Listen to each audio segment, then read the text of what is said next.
Dans l'histoire d'Israël, depuis longtemps déjà, l'étonnant comportement du vrai Dieu avait causé un certain scandale. Dieu se révélait de plus en plus comme miséricorde, répudiant les manifestations violentes. On connaît l'invraisemblable aventure survenue à Élie. Parvenu en fugitif à l'Horeb, il s'identifiait à Dieu et criait vengeance. Je suis rempli d'un zèle jaloux pour Dieu, parce que les enfants d'Israël t'ont abandonné, qu'ils ont abattu tes autels et tué tes prophètes par l'épée. 1 Roi 19:10. Et voilà que Dieu se manifeste dans la douceur de la brise. Il lui fut dit, sors et tiens-toi dans la montagne devant Dieu. Et voici que Dieu passa. Il y eut un grand ouragan, et après l'ouragan un tremblement de terre. Mais Dieu n'était pas dans le feu, et après le feu le bruit d'une brise légère.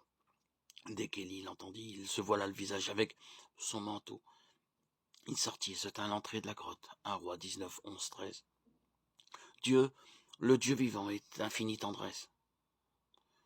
Jonas lui aussi avait connu le scandale devant la conduite du Dieu miséricordieux qui refuse de détruire Nénive. Ah Dieu, dit-il, n'est-ce point là ce que je disais lorsque j'étais encore dans mon pays? C'est pourquoi je m'étais d'abord enfui à Tarsis. Je savais en effet que tu es un Dieu de tendresse et de pitié, lent à la colère, riche en grâce, et te repentant du mal. Jonas 4:2.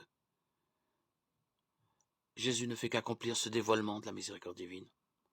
À Jean qui lui demande de se manifester comme Messie, il répond « Regarde la bonté dont je suis la manifestation, contemple ce que je fais et découvre que le mouvement des Écritures converge vers la révélation de la miséricorde de Dieu. » La référence au verset d'Osée dans la bouche du Christ n'est pas fortuite, surtout lorsqu'elle sert à définir sa mission.